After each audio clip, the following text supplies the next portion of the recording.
नमस्कार दोस्तों, आप सभी लोगों का स्वागत है हमारे YouTube चैनल हैरी की क्लासेस में, जिसके अंदर आज मैं आपके लिए लेके आया हूँ भारत के भूगोल से संबंधित भारत की मिट्टी। इसके अंदर मैं आज आपको भारत की मिट्टियों से संबंधित जो क्वेश्चन प्रीवियस एग्ज़ाम में आ चुके हैं उन एग्ज़ाम की MCQ दूंगा। साथ ही साथ आपको एडिशनल इन्फॉर्मेशन भी दी जाएगी। तो जो लोग मेरे चैनल पर न्यू हैं, मैं उनसे रिक्वेस्ट करूंगा कि हमारे चैनल को सब्सक्राइब कीजिए, शेयर कीजिए। अगर आपको इन्फॉर्मेशन अच्छी लगती है तो लाइक भी कीजिएगा। तो चलिए स्टार्ट करते हैं। हमारा पहला क्वेश्चन है कि भारतीय कृषि अनुसंधान परिषद के अनुसार भारत में कितने प्रकार की मिट्टियाँ पाई जाती हैं।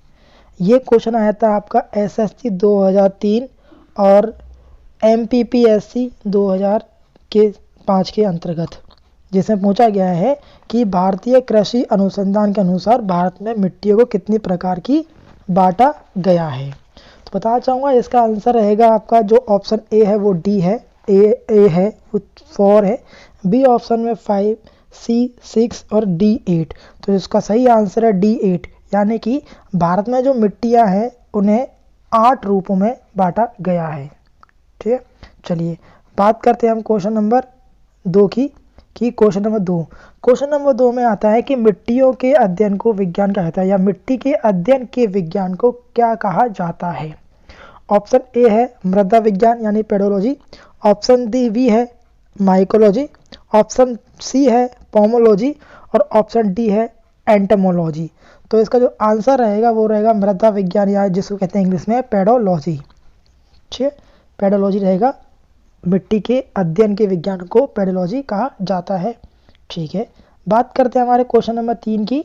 तो क्वेश्चन नंबर 3 हमारा पूछ रहा है कि केंद्रीय मृदा संरक्षण बोर्ड का गठन किया गया था।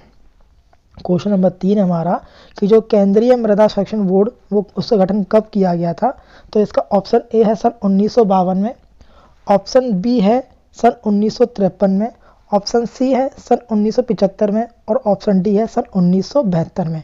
तो इसका आंसर रहेगा 1973 में, यानी सन 1953 के अंदर जो है केंद्रीय मृदा संरक्षण बोर्ड का गठन किया गया था सन 1953 में। ठीक है, चलिए बात करते हैं हम क्वेश्चन नंबर 4 की। क्वेश्चन नंबर 4 कहता है कि वन नीति के अनुसार भूभाग के कितने प्रतिशत पर वनों का होना अनिवार्य है, यानी कि कितने प्रतिशत जो है वन अनिवार्य है, कितने भूमि पर वन अनिवार्य कर रखे हैं। ये क्वेश्चन पूछा गया था आपका फोर्स 2007 और आपका सेकंड ग्रेड टीचर 2011 के अंदर। इसका ऑप्शन ए है 40%, ऑप्शन बी है आपका 33%, ऑप्शन सी है 30% और ऑप्शन डी है 25%। तो इसका आंसर रहेगा आपका ऑप्शन बी 33%, यानी कि 33 जो % है इसके ऊपर आपका जो है वन होना अनिवार्य है। ठीक है, चलिए बात करते हैं क्वेश्चन नंबर 4 की। क्वेश्चन नंबर 4 पूछ रहा है हमारा गंगा के मैदान की पुरानी कछारी मिट्टी कहलाती है, यानी कि जो गंगा का मैदान है इसमें जो पुरानी कछारी मिट्टी है उसे हम किस नाम से बुलाते हैं। ये पूछा गया था क्वेश्चन आपका SSC CGL 2016 के अंदर। ठीक है, तो ऑप्शन ए है बांगर, ऑप्शन बी है खादर, ऑप्शन सी है कल्लर और ऑप्शन डी है रेगुर या रेगुड़। तो इसका आंसर जो होगा सही वो होगा ऑप्शन ए बागर, यानी कि जो गंगा का मैदान है उसकी जो पुरानी कछारी मिट्टी है इसे हम बागर कहते हैं, बागर। ठीक है, चलिए बात करते हैं क्वेश्चन नंबर 6 की। क्वेश्चन नंबर 6 है कि भारत के किस क्षेत्र में लेटेराइट मृदा पाई जाती है। ठीक है, ऑप्शन ए है उत्तरी पठार, ऑप्शन बी है दक्षिण का पठार, ऑप्शन सी है गंगा का मैदान और ऑप्शन डी है मध्य भारत। तो जो इसका आंसर है वो दक्षिण का पठार, यानी कि जो दक्षिण का पठार है वहाँ पे लेटेराइट मृदा जो है स्पेशली पाई जाती है, लेटेराइट मिट्टी या मृदा। बात करते हैं हम क्वेश्चन नंबर 7 की।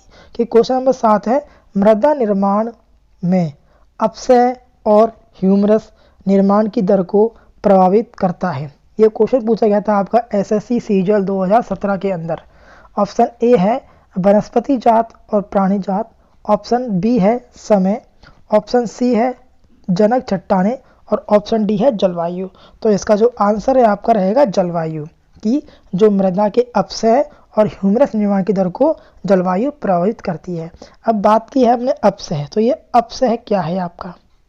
अपक्षय आपको डीपली समझाता हूँ आपको कि जो अपक्षय जो होता है, जो चट्टाने हैं, अपक्षय वह प्रक्रिया है जिसके द्वारा पृथ्वी की सतह पर मौजूद चट्टानों में टूट होती है, यानी जो चट्टानें अपने आप जो टूट फूट जाती हैं वो उनका अपक्षय कहलाता है। ठीक है। और आपका अब बात करते हैं ह्यूमस की, कि ये आपका ह्यूमस क्या है। ठीक है।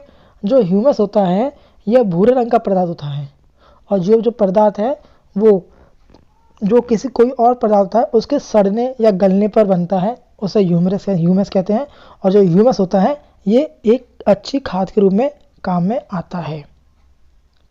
ठीक है।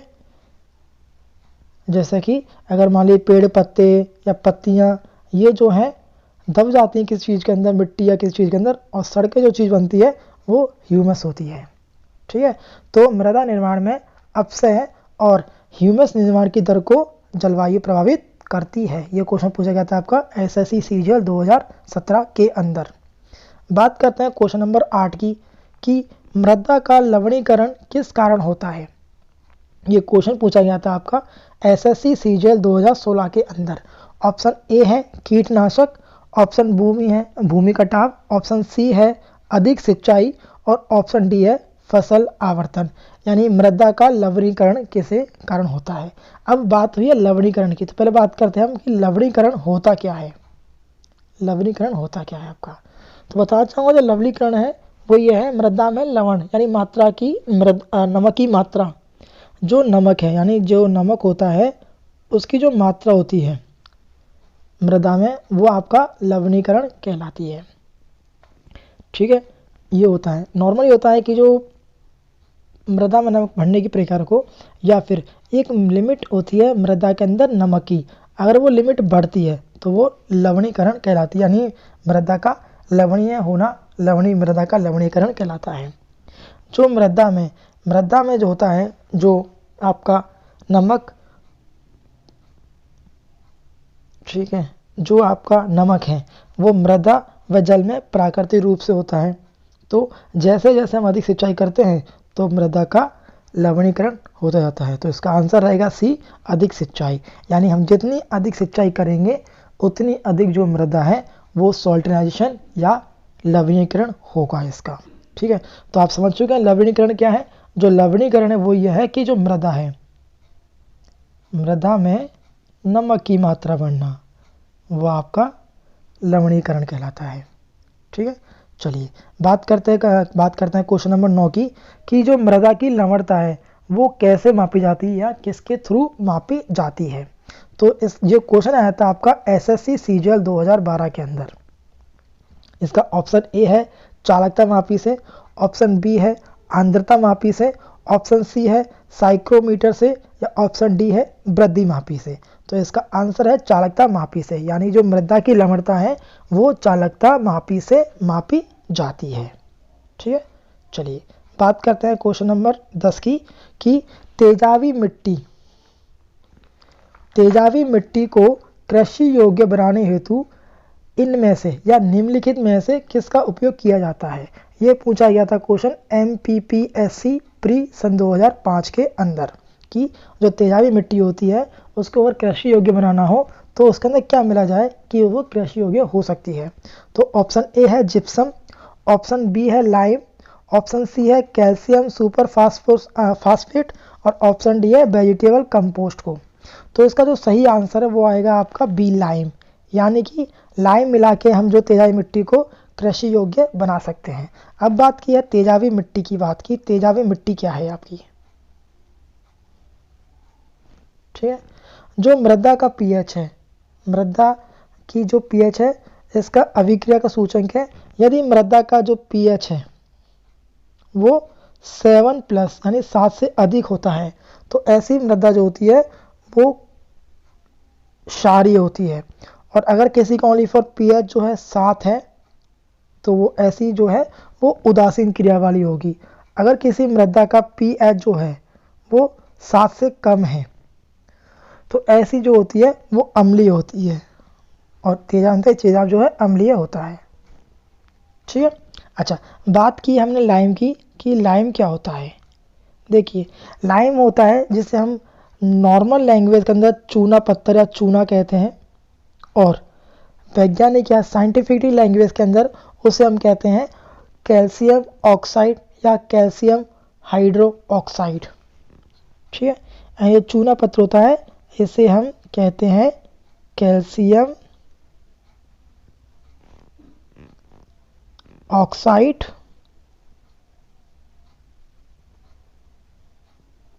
या फिर कैल्शियम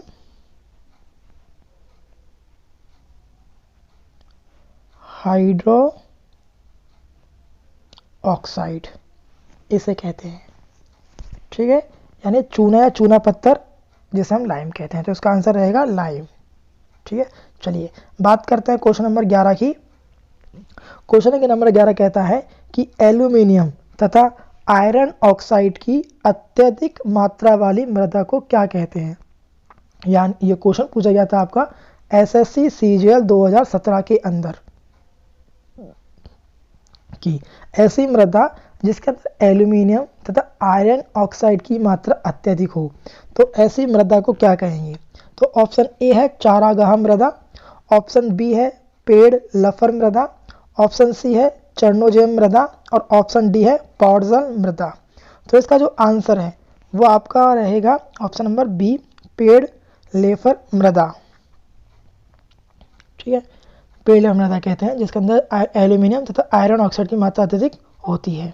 चलिए बात करते हैं हम क्वेश्चन नंबर 12 की कि प्रचुर कैल्शियम वाली मृदा को क्या कहता है, जिसके अंदर कैल्शियम की मात्रा अत्यधिक होती है, ऐसी मृदा को क्या कहा जाता है। ये क्वेश्चन आया था एसएससी सीएचएसएल सन 2014 के अंदर। ऑप्शन ए है पेड़ोपल, ऑप्शन बी है पेड़ लफर, ऑप्शन सी है पास्टल और ऑप्शन डी है लेटेराइट। तो इसका जो आंसर है वो है आपका ए पेड़ोकल। पेड़ोकल कहा जाता है जिसके अंदर जिस मृदा के अंदर कैल्शियम की मात्रा अत्यधिक होती है उसे पेड़ोकल मृदा कहा जाता है। चलिए बात करते हैं क्वेश्चन नंबर 13 की। तो जो आपका क्वेश्चन नंबर 13 है वो ये है कि भारतीय मृदाओं में जिस सूक्ष्म तत्व की सर्वाधिक कमी है वह है। ठीक, इसमें क्वेश्चन पूछा गया है कि भारतीय मृदाओं में जिस सूक्ष्म तत्व की सर्वाधिक कमी है वह क्या है। ऑप्शन ए है लोहा, ऑप्शन बी है तांबा, ऑप्शन सी है मैग्नीज और ऑप्शन डी है जस्ता। तो इसका जो आंसर है वो ऑप्शन डी है, यानी कि भारतीय मृदाओं में जो है आपके जस्ता तत्व की सर्वाधिक कमी होती है, यानी जस्ता तत्व पाया ही नहीं जाता है। चलिए बात करते हैं आपके क्वेश्चन नंबर 14 की। क्वेश्चन नंबर 14 आपका है कि भारत में बंजर भूमि का सबसे बड़ा हिस्सा किस राज्य का है, यानी कि किस राज्य के अंदर सबसे अधिक बंजर भूमि पाई जाती है। ये क्वेश्चन पूछा गया था आपका एसएससी सीजीएल 2017 के अंदर। ऑप्शन ए है गुजरात, ऑप्शन बी है आंध्र प्रदेश, ऑप्शन सी है मध्य प्रदेश और ऑप्शन डी है राजस्थान। तो इसका जो आपका सही आंसर रहेगा वो रहेगा राजस्थान, यानी राजस्थान के अंदर जो है बंजर भूमि वो सर्वाधिक मात्रा में या सर्वाधिक क्वांटिटी में पाई जाती है। ठीक है, चलिए बात करते हैं हम क्वेश्चन नंबर 15 की। क्वेश्चन नंबर 15 कहता है कि भारत भूमि पर सबसे व्यापक रूप में कौन सी मिट्टी फैली हुई है, यानी कि भारत में सबसे अधिक कौन सी मिट्टी पाई जाती है। ये मोस्ट इम्पोर्टेंट क्वेश्चन है आपका, ये बहुत बार पूछा गया है। ठीक है, कि भारत भूमि पर सबसे अधिक मात्रा में कौन सी मिट्टी पाई जाती है, व्यापक रूप से कौन सी मिट्टी फैली हुई है ज़्यादा जगह पर। जैसे कि ये क्वेश्चन पूछा गया था आपका एसएससी सीएचएसएल 2001 और 2002 के अंदर, एमपीपीएससी 2005 के अंदर और यूपीपीएससी 2009 के अंदर। ऑप्शन ए है लेटेराइट मिट्टी, ऑप्शन बी है काली मिट्टी, ऑप्शन सी है कछारी जलोढ़ मिट्टी और ऑप्शन डी है कच्छी या दलदली मिट्टी। तो इसका जो आंसर है वो है आपका ऑप्शन सी कछारी या जलोढ़ मिट्टी। यानी कि जो कछारी या जलोढ़ मिट्टी है वो भारत भूमि पर व्यापक रूप से फैली हुई है। ठीक है, आने वाले पार्ट के अंदर मैं आपको जो मिट्टी के जो रूप है, मिट्टी की जो नेम है, लेटराइट मिट्टी है, काली मिट्टी है, जलोढ़ मिट्टी है, कछारी मिट्टी, ये सभी मिट्टियाँ मैं आपको डीपली समझाऊंगा। ठीक है, चलिए बात करते हैं हम आपके क्वेश्चन नंबर 16 की। कि क्वेश्चन नंबर 16 कहता है कि भारत में सबसे अधिक उपजाऊ मृदा कौन सी है। ये क्वेश्चन पूछा गया था आपका UPRO ARO सन 2014 के अंदर कि भारत में सबसे अधिक जो उपजाऊ मिट्टी कौन सी है या कौन सी मिट्टी को सबसे अधिक उपजाऊ मिट्टी कहा जाता है। ठीक है, तो बात करते हैं ऑप्शन की। तो ऑप्शन ए है काली मिट्टी, ऑप्शन बी है लाल मिट्टी, ऑप्शन सी है जलोढ़ मृदा या ऑप्शन डी है चूनेदार मृदा। ठीक है, तो इसका जो आंसर रहेगा वो रहेगा ऑप्शन सी जलोढ़ मिट्टी। यानी जलोढ़ मिट्टी को सबसे अधिक उपजाऊ मृदा कहते हैं। ठीक है, यानी कि आपका पिछला प्रीवियस ये था कि भारत में सर्वाधिक रूप से फैली मृदा कौन सी है, तो वो भी जलोढ़ मिट्टी है। सबसे अधिक उपजाऊ मिट्टी कौन सी है, तो वो भी जलोढ़ मिट्टी है। ठीक है, यानी आज मैं आपको जलोढ़ मिट्टी क्लियर कर दूंगा, उसके बाद जो मिट्टी रहेंगी वो नेक्स्ट पार्ट के अंदर क्लियर कर दूंगा मैं आपके लिए। चलिए बात करते हैं क्वेश्चन नंबर 17 की कि कौन सी मिट्टियों में सैकड़ों वर्षों से कृषि बिना अधिक खाद दिए हुए चलती रही है या चल रही है। ये क्वेश्चन पूछा गया था आपका SSC CHSL सन 2001 के अंदर। ऑप्शन ए है कछारी जलोढ़ और लेटेराइट मिट्टियाँ, ऑप्शन बी है लाल और लेटेराइट मिट्टियाँ, ऑप्शन डी है काली और कछारी जलोढ़ मिट्टियाँ और ऑप्शन सी है लेटेराइट और काली मिट्टियाँ। तो इसका जो क्वेश्चन नंबर आंसर है वो आंसर रहेगा सी काली और कछारी जलोढ़ मिट्टियाँ जो होती हैं वो ऐसी मिट्टियाँ हैं जिनके अंदर खाद कम मात्रा में उपयोग लिया जाता है, यानी कि उपजाऊ मिट्टी होती है इसीलिए। ठीक है, चलिए बात करते हैं क्वेश्चन नंबर 18 की। कि क्वेश्चन नंबर 18 हमारा ये है कि निम्नलिखित में से वह कौन सी फसल कौन सी है जो जलोढ़ मिट्टी में उगती है और जिसके लिए पानी अधिक लगता है। ये क्वेश्चन पूछा गया था आपका SSC CHSL 2016 के अंदर। ऑप्शन ए है चाय, ऑप्शन बी है गेहूं, ऑप्शन सी है चावल और ऑप्शन डी है मूंगफली। तो इसका आंसर आएगा आपका चावल। यानी चावल ऐसी फसल है जो जलोढ़ मिट्टी में तो उगती है और जिसके लिए सबसे अधिक पानी लगता है।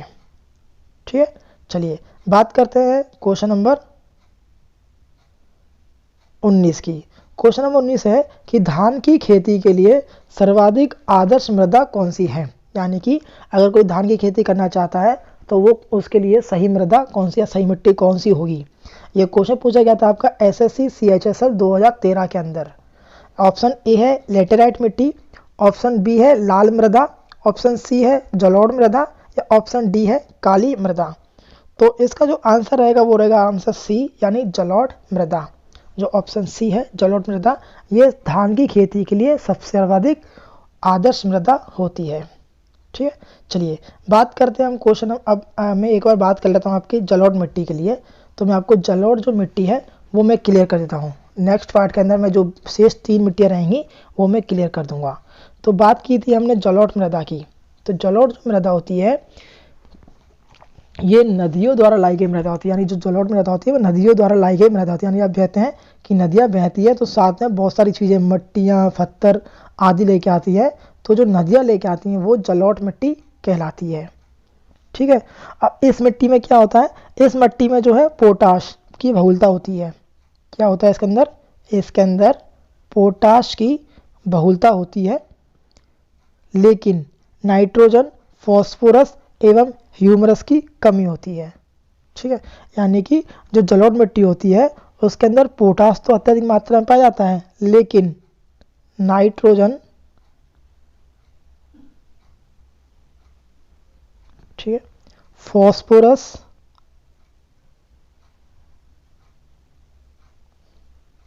व ह्यूमस, मैं बता चुका हूँ ह्यूमस क्या होता है। तो ये जो है कम मात्रा में पाया जाता है। ठीक है, जो आपकी जलोढ़ मिट्टी है वो मिट्टी भारत के लगभग 22%